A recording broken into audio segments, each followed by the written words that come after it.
News બુલેટિનમાં આપનું સ્વાગત છે। હું છું પંકજ શર્મા। શરૂઆત એક મહત્વપૂર્ણ ખબરથી કરીશું। સમાચાર આવી રહ્યા છે અંબાલાલ પટેલની આગાહીને લઈને। હવામાન નિષ્ણાત અંબાલાલ પટેલની મોટી આગાહી। આજથી ગાત્રો થીજાવતી ઠંડી પડશે। જાન્યુઆરી મહિનો ઠંડોગાર રહે તેવું અનુમાન વ્યક્ત કર્યું છે। 10 અને 11 જાન્યુઆરીએ ઠંડીનો ચમકારો જોવા મળશે। કચ્છના નલિયામાં 10 ડિગ્રીથી ઓછું તાપમાન જોવા મળશે।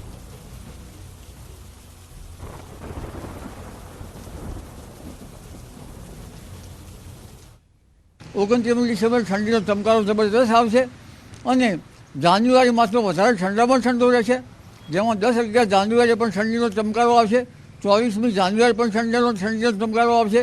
એટલે હવે ધીરે ધીરે ઠંડીનું પ્રમાણ વધતું જશે અને દેશના ઉત્તરીય પર્વતીય પ્રદેશોમાં 0 ડિગ્રી સેલ્સિયસથી નીચું ન્યૂનતમ તાપમાન જવાની શક્યતા રહેશે। પંજાબ, હરિયાણા અને રાજસ્થાનમાં 3 થી 4 ડિગ્રી સેલ્સિયસ જેવું રહેવાની શક્યતા રહેશે। નલિયામાં 10 ડિગ્રીથી નીચું રહેવાની શક્યતા રહેશે। ફરી એકવાર ગુજરાતમાં માવઠાની શક્યતા છે। અરબી સમુદ્રમાં ડીપ ડિપ્રેશન બનવાની શક્યતા છે। 29 થી 31 ડિસેમ્બર સુધી સિસ્ટમ બનવાની શક્યતા છે। બંગાળના ઉપસાગરમાં સિસ્ટમ બનશે। દક્ષિણ ગુજરાત અને સૌરાષ્ટ્રમાં અસર થશે। 1 થી 5 જાન્યુઆરીમાં વેસ્ટર્ન ડિસ્ટર્બન્સની શક્યતા રહેશે। વેસ્ટર્ન ડિસ્ટર્બન્સના કારણે અનેક ભાગોમાં વરસાદની શક્યતા છે। લગભગ સિસ્ટમ બનવાની શક્યતા અરબ સાગરમાં 29 થી 31 ડિસેમ્બર સુધી છે, લાસ્ટ સુધી। અને તરત બંગાળ ઉપસાગરમાં પણ સિસ્ટમ બની રહી છે।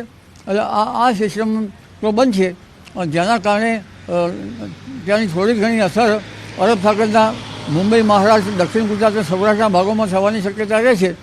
પરંતુ એક ઉલ્લેખનીય છે કે એક વેસ્ટર્ન ડિસ્ટર્બન્સ લગભગ જાન્યુઆરી તારીખ 1 થી 5માં આવી રહ્યો છે અને આ વેસ્ટર્ન ડિસ્ટર્બન્સના કારણે રાજ્યના ભાગોમાં વરસાદ થવાની શક્યતા છે। નકલી ભરતી મામલે યુવરાજસિંહના ફરી ગંભીર આરોપ।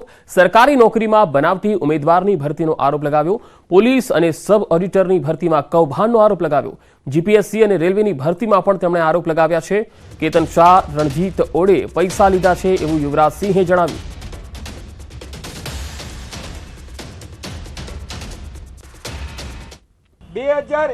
માં લેવાયેલી પીએસઆઈ એએસઆઈની ભરતીમાં જે એએસઆઈ તરીકે હાલમાં જે ટ્રેનિંગ કરી રહ્યા છે એમાં એક મહિલા ઉમેદવારને લગાડેલા છે એવો એમનો દાવો છે।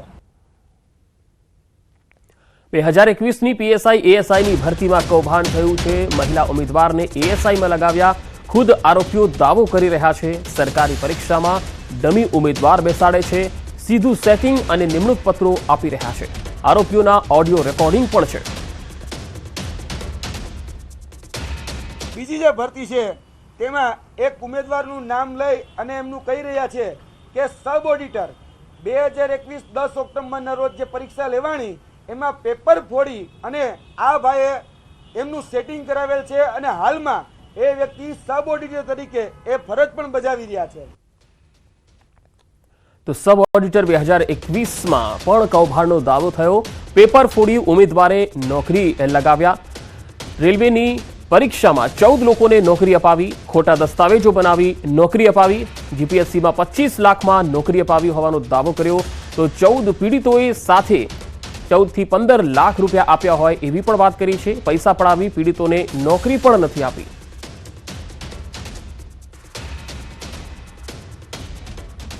રેલવે રિક્રુટમેન્ટ બોર્ડની ભરતીમાં પણ એમને 14 જેટલા લોકોને, એમના કહેવા પ્રમાણે 14 જેટલા લોકોને નોકરી આપી છે। એમનો ઓડિયો, એમની સાથે થયેલી વોટ્સઅપ ચેટ એ અમારી પાસે ઉપલબ્ધ છે। પછી અમે રેલવે રિક્રુટમેન્ટ બોર્ડની તો તપાસ કરી, કારણ કે કેન્દ્ર સરકારની ભરતી હતી એટલે અમદાવાદ ખાતે આવેલી રેલવે રિક્રુટમેન્ટ બોર્ડની જે ઓફિસ છે ત્યાં અમે તપાસ કરી તો આ જે બાબત છે એ ફરજી સાબિત થઈ। જેટકોની વિદ્યુત સહાયક ભરતીમાં પોલ ટેસ્ટ લેવાઈ। જેતપુરમાં બીજા દિવસે પણ પોલ ટેસ્ટ લેવાઈ। 2 દિવસમાં 740 જેટલા વિદ્યાર્થીઓએ પોલ ટેસ્ટ આપી। મોટી સંખ્યામાં ઉમેદવારો જેતપુર જેટકો સબ ડિવિઝન કચેરીએ પહોંચ્યા હતા। ભરતી કૌભાંડને ઉજાગર કરનાર ધોરાજીના સંકેત મકવાણા પણ પોલીસ બંદોબસ્ત સાથે ટેસ્ટ માટે પહોંચ્યા હતા। ઉમેદવાર સંકેત મકવાણાએ જૂનાગઢમાં લેવાયેલ પોલ ટેસ્ટમાં ગેરરીતિ બહાર લાવી હતી। જૂનાગઢમાં ફેબ્રુઆરીમાં પોલ ટેસ્ટ લેવાઈ હતી અને તેમાં તમામ જગ્યાએ હાથ લગાવવાનો નિયમ હતો, પરંતુ જૂનાગઢમાં પોલ ટેસ્ટ આ પોલ ઉપર પગ લગાડવાનો નિયમ હતો, જેનો વિરોધ કર્યો હતો. ગેરરીતિ મામલે વિદ્યાર્થી સંકેત મકવાણાએ ઉચ્ચ કક્ષાએ રજૂઆત કરી હતી અને ગેરરીતિ બહાર આવ્યા બાદ પરીક્ષા રદ થઈ હતી. દેશની છતીમાં એવું હતું કે તમામ જગ્યાએ પોલ ક્લેમ ઉપર હાથ અડાડવાનો હતો, પણ જુનાગઢના અધિકારીઓ નિયમથી અજાણ હોય, નિયમ ન જાણતા હોય, ઘરની ધોરાજી ચલાવી અને પોલ ક્લેમ ઉપર પગ મુકાવેલો હતો, જેથી કરીને ઉમેદવારોને અન્યાય થયો હતો અને આનો અમે પૂરજોશથી વિરોધ કર્યો હતો અને છેલ્લે પરીક્ષા રદ કરી હતી. રદ કરવાના કારણે ઉમેદવારોમાં ગેરસમજ ઊભી થઈ હતી. અને હવે વાત કરીશું માનવભક્ષી દીપડાના આતંકની.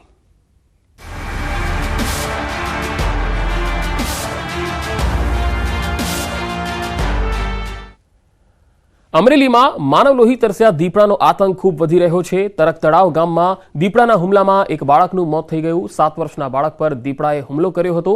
ખેત મજૂર પરિવારના 7 વર્ષના દીકરાનું મોત થયું. વહેલી સવારે ખેતરમાં દીપડો ઘૂસી આવ્યો હતો અને 7 વર્ષના બાળકને ગળાના ભાગે હુમલો કરી ઢસડી ગયો, જે બાદ બાળકના પરિવારજનો દીપડાની પાછળ દોડ્યા.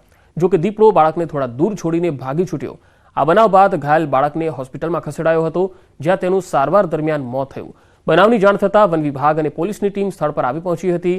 દીપડાના આતંકને પગલે વન વિભાગે પણ 2 પાંજરા ગોઠવ્યા.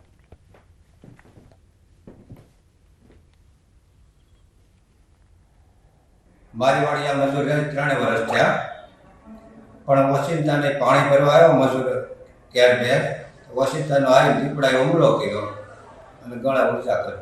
બનાવ કેટલા વાગ્યાનો છે? 5:30. 5:30. પછી તમે શું આમાં કાર્યવાહી કરી? તરત ફોરેસ્ટરને જાણ કરી, વન વિભાગને અને પોલીસ ખાતાને જાણ કરી. તરત 3 ગાડીઓની વાડી આવી અને તરત એ વાડીએથી લઈને અહીંયા જ્યારે દીપડાને આગળ જોયા, પછી તરત લઈને આવ્યા અમરેલી આવ્યો. ઘણી ગાડીઓ એને 108માં લઈને આવ્યા. વન્ય પ્રાણી દીપડો આવી અને છોકરાને પર હુમલો કરી એને ઘસડીને લઈ ગઈ. એની જાણ તરત જ એમના મધર ફાધરને થતાં એમના મધર ફાધર એમના પછાડી દોડેલા. એટલે દીપડો એને લગભગ 50 મીટર જેટલું ધસડીને લઈ ગયેલો. ત્યાં છોડી અને દીપડો એમના મધર ફાધર દોડતા દીપડો ભાગી ગયો, પરંતુ છોકરાનું ત્યાં અવસાન થયેલ. રાજકોટ જિલ્લામાં એક તરફ દીપડાની દહેશત તો બીજી તરફ જિલ્લાના એક ગામમાં ભેદી આંચકાનો ડર છે. ભેદી અવાજ અને ભયના ઉથાર વચ્ચે લોકો થરથર કાંપી રહ્યા છે. રાત્રિના સમયે પોતાના ઘરની બહાર બેસીને રાત વિતાવવા મજબૂર બન્યા. ગોંડલના રીબ ગામમાં ક્યારેક મોડી રાત્રે તો ક્યારેક વહેલી સવારે ડરાવી દેનારા અવાજ સંભળાય છે. આ વાત અમે નહીં, પરંતુ ખુદ આ જ ગામના લોકો કરી રહ્યા છે. કેમ લાગી રહ્યો છે ડર? સાંભળો તેમના મુખેથી.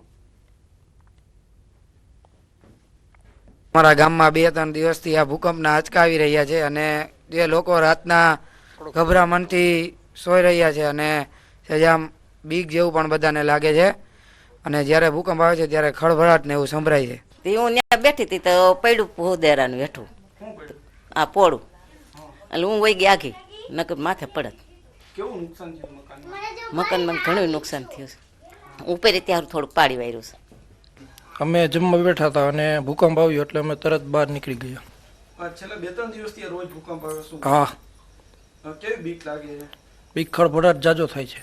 ગોંડલ તાલુકાના રીબ ગામમાં છેલ્લા થોડા દિવસથી જે છે ભૂકંપના આંચકાઓ અનુભવાઈ રહ્યા છે, તો ક્યારેક જે છે ભેદી ધડાકાઓ પણ સંભળાઈ રહ્યા છે. ગામના અનેક મકાનો એવા છે કે જે તિરાડો પણ પડી છે, તો સાથે જ અવારનવાર સંભળાતા ભેદી ધડાકા તેમજ આંચકાથી ગામના લોકો પણ ચિંતિત છે. તો મોડી રાત સુધી ગામના આગેવાનો જે છે એ ભર શિયાળે તાપણું કરી અને જે છે ગામનું ધ્યાન રાખી રહ્યા છે. હાર્દિક જોશી, ન્યૂઝ 18 ગુજરાતી, રાજકોટ.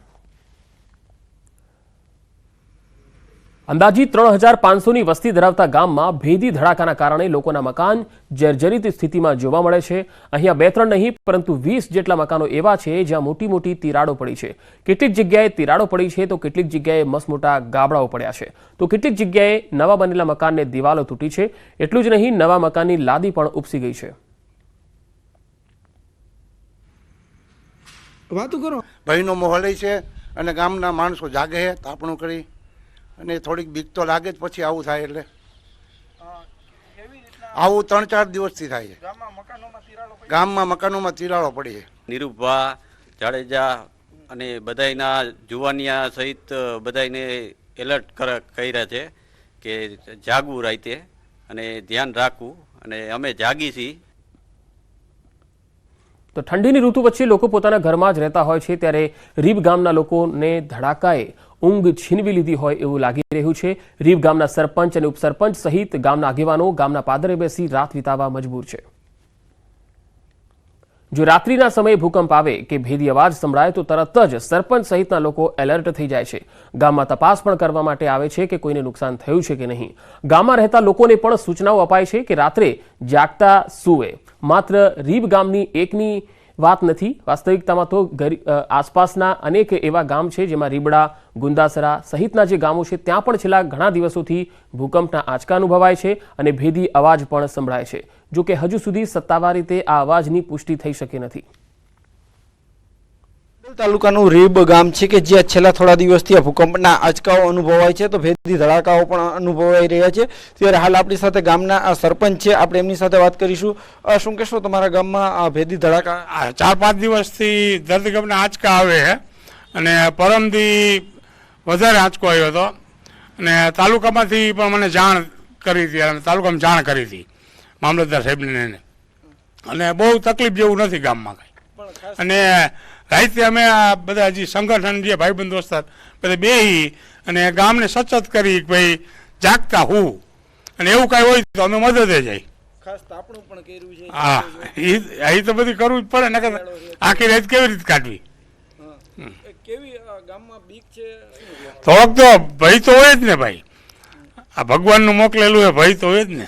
ગામમાં નુકસાની થઈ રહી, તિરાડું પડી? આ તિરાડું પડીને એવું થોડું ઘણું નુકસાન થયું છે બધે, પણ બહુ વાંધો નથી.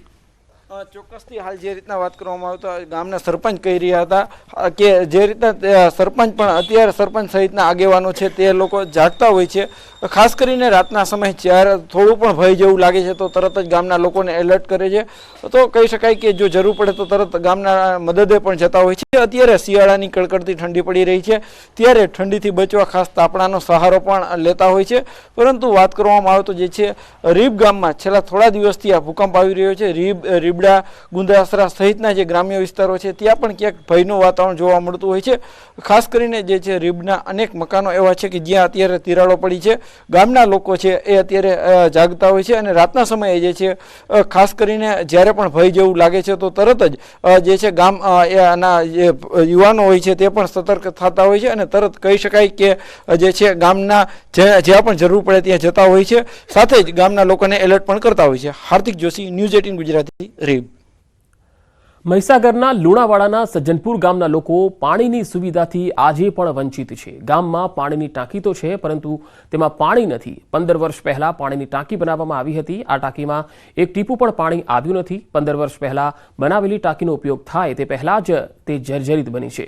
ખંડેર બનેલ ટાંકીને લઈ લોકો ત્યાંથી નીકાળવામાં પણ ખચકાટ અનુભવી રહ્યા છે. એટલું જ નહીં, 1.5 વર્ષ પહેલા ભૂગર્ભ ટાંકો પણ બનાવવામાં આવ્યો જેમાં પાણી નથી પહોંચ્યું. સ્થાનિકો વર્ષોથી પાણીની સમસ્યા અંગે રજૂઆત કરતા આવ્યા છે પરંતુ આ તંત્રના પેટનું પાણી હાલતું નથી. 15 વાર પહેલા એક ટાંકું તો બનાવેલું હતું એ હવે આજ સુધી પાણી શોર્ટોથી પડ્યું અને નવું બનાવ્યો પોર એ અમારે પાણીથી પડ્યું તો અમારા ગામમાં 400-500 માણસોની વસ્તી તો લોકોને પાણીનો ત્રાસ થઈ ગયો. ઉનાળામાં તકલીફ વધારે પડે. સજ્જનપુર ગામમાં 2004થી મોડી ટાંકો બનાવેલો, એના ટાંકામાં પાણી પડ્યું નથી. બીજા બોર પ્રાઇવેટ કરેલા છે એને પૂરું થતું નથી. રજૂઆત કરીએ પણ કોઈ સાંભળતું જ નથી ને. પાણી મળતું નથી. ના, ગવર્મેન્ટ કામ કરે ખરી પણ કશું જ નહીં, કોઈ પણ જાતની. હજુ એ ટાંકો બનાવ્યો ત્યાર પછી ગામમાં પાઇપલાઇન પણ કરી નથી. કંઈ છોવા તળાવમાં જતું રહેવાનું પાણી, એટલે પાણી આવ્યું નથી. હજુ ટીપું અહીંયા કશું એક નયા પૈસાનું કામ વ્યવસ્થિત થતું નથી. અને ટોકો એવો જર્જરિત છે કે આજે પડું કાલે પડું, કોઈ ગમખર અકસ્માત થાય તો એની એ જવાબદારી કોઈની એ અમને પણ કોઈની ખબર નથી. અમારા ગામમાં પાણી પુરવઠાના નામ પર આજે કરોડો રૂપિયાની ગ્રાન્ટો ફળવાયેલી છે પણ આજ સુધીમાં અમારા ગામમાં ટીપું પાણી ગવર્મેન્ટના નામનું મળ્યું નથી. તો લાખો રૂપિયાની ગ્રાન્ટ ફાળવી હિંડોલિયા પાણી પુરવઠા યોજના હેઠળ પાણી આપવાની સરકારની યોજના હતી. સરકારની યોજના માત્ર કાગળ પર રહી ગઈ છે. વિકાસના બળગા ફૂંકતી સરકાર લોકોને તરસ્યા રાખી રહી છે કારણ કે ખાનગી બોર મારફતે લોકો પાણી લેવા અહીંયા મજબૂર છે. ઉનાળામાં દૂર દૂર સુધી પાણી માટે ભટકે છે. 100 મકાનવાળા ગામમાં એક નહીં પરંતુ બે ટાંકા છે. ગામમાં ટાંકા છે પરંતુ શોભાના ગાંઠિયા સમાન. સ્થાનિકોએ તંત્ર અને કોન્ટ્રાક્ટરની મિલીભગતનો આરોપ લગાવ્યો. આ ગામ લોકોને ક્યારે પાણી મળશે એ મોટો સવાલ છે. મહીસાગર જિલ્લાના મુખ્ય મથક લુણાવાડાથી માત્ર 4 કિલોમીટર દૂર આવેલું છે સજ્જનપુર ગામ, કે જ્યાં વર્ષોથી અહીંયા ટાંકા બનાવવામાં આવે છે પાણી પુરવઠા દ્વારા, પરંતુ ટીપુએ પાણી હજી સુધી ગામ લોકોને મળ્યું નથી. દ્રશ્યો બતાવી રહ્યો છું કે આપ જોઈ શકો છો અહીંયા ગુજરાત પાણી પુરવઠા અને ગટર વ્યવસ્થા બોર્ડ દ્વારા હિંદોલિયા જૂથ પાણી પુરવઠા યોજનાની શરૂઆત અહીંયા કરવામાં આવી હતી 15 વર્ષ પહેલાં. આપ જોઈ શકો છો કે જે ઊંચો જે ટાંકો બનાવવામાં આવ્યો છે 15 વર્ષ પહેલાં આ ટાંકો બનાવવામાં આવ્યો હતો, પરંતુ અત્યારે હાલ જર્જરિત છે. પણ ટીપુએ પાણી અત્યારે 15 વર્ષથી પડ્યું નથી અને બીજો નીચે ભૂગર્ભ ટાંકો ફરી બનાવી દેવામાં આવ્યો છે. આ 1.5 વર્ષથી ફરી ટાંકો બનાવવામાં આવ્યો છે, પરંતુ હજી સુધી આ પાણી ટીપુએ ગામને મળ્યું નથી. દ્રશ્યો જોઈ શકો છો બીજી તરફ કે પંપરૂમ પણ અહીંયા બનાવવામાં આવ્યો છે. અહીંયા ઇલેક્ટ્રિક લાઇન પણ અહીંયા મળી ગઈ છે, મીટર પણ અહીંયા આવી ગયું છે, છતાં પણ પાણી કેમ નથી મળતું તે એક અહીંયા સવાલ જોવા મળી રહ્યો છે. એક બાજુ સરકાર લાખો રૂપિયા ખર્ચે છે લોકોને પીવાનું પાણી મળી રહે, પરંતુ ક્યાંક ને ક્યાંક અધિકારીઓ અને કોન્ટ્રાક્ટરો દ્વારા ભ્રષ્ટાચાર કરી અને આવી રીતે પાણી હજુ સુધી મળતું નથી. કેમ નથી મળતું? 15 વર્ષથી ટાંકા બનાવવામાં આવે છે, લાખો રૂપિયા સરકારના અહીંયા ખર્ચેલા જોવા મળી રહ્યા છે, પરંતુ હજી સુધી પાણી મળ્યું નથી. લોકો અનેક રજૂઆતો અધિકારીઓને અને કોન્ટ્રાક્ટરોને કરી રહ્યા છે, પરંતુ પાણી હજી સુધી મળતું નથી. છેલ્લા 15 વર્ષથી પાણી ટીપુએ મળ્યું નથી. ત્યારે ઉનાળાની અંદર ગામ લોકોને દૂર દૂર સુધી પાણી લેવા જવું પડતું હોય છે. સાયકલ હોય, લારી હોય, ગમે તે રીતે પાણી લેવા જાય છે. આખરે શું કરે તે પરિસ્થિતિ ગામ લોકોની અહીંયા જોવા મળી રહી છે. ત્યારે અનેક રજૂઆત બાદ પણ પરિસ્થિતિ તેની તે જ રહે છે. ત્યારે એક તપાસ થાય તો મોટો ભ્રષ્ટાચાર બહાર આવે તેવો કિસ્સો અહીંયા જોવા મળી રહ્યો છે. મિતેશ ભાટિયા, ન્યૂઝ 18 ગુજરાતી, મહીસાગર. તો સ્થાનિકો વારંવાર પાણીની સમસ્યાને લઈને રજૂઆત કરી ચૂક્યા છે, પરંતુ પાણી પુરવઠા વિભાગના અધિકારીઓ ઘોર નિંદ્રામાં છે. લોકોના પ્રશ્નોના નિરાકરણ લાવવામાં તેમને કોઈ જ રસ હોય એવું લાગતું નથી, કારણ કે ન્યૂઝ 18 ગુજરાતી લોકોના સવાલોના જવાબ માટે પાણી પુરવઠા વિભાગની કચેરીએ પહોંચ્યું, જ્યાં મુખ્ય એન્જિનિયર જવાબ આપવાનું ટાળતા હતા. આટલા વર્ષોમાં તો કોઈ કામ થયા જ નથી, પરંતુ જવાબ આપવાનો વારો આવ્યો ત્યારે કામ કરતા હોય એવું ઢોંગ કરતા જોવા મળ્યા. અધિકારીઓ તાગડધીરના બંધ કરી અને પ્રજાને મદદરૂપ બને એ ખૂબ જરૂરી બન્યું છે, કારણ કે આ અધિકારીઓ જે પગાર લઈ રહ્યા છે એ આ જનતાના પરસેવાની કમાણીમાંથી જઈ રહ્યા છે.